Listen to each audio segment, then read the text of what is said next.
So ayun na nga ang chika. For this video, i-share ko naman sa inyo ang aking recipe ng adobong pusit. Ito ang isa sa pinakamadaling recipe. So basically, you can cook this within 5 minutes.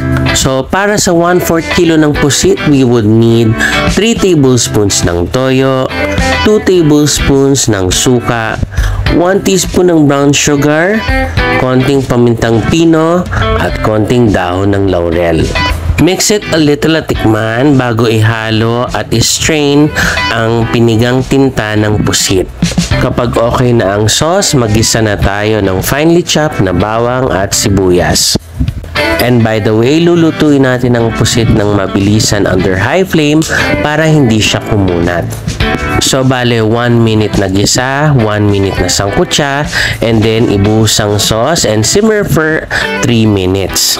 At since may suka, wag natin siyang haluin at hayaan lang natin siyang kumulo for 3 minutes hanggang sa mag-reduce, and then patayin na ang apoy and we're ready to serve. So presenting my super easy na adobong pusit in 5 minutes. And that's it. I hope nagustuhan nyo ang shinare ko for today. Thank you for watching. See you on my next recipe. Kain po!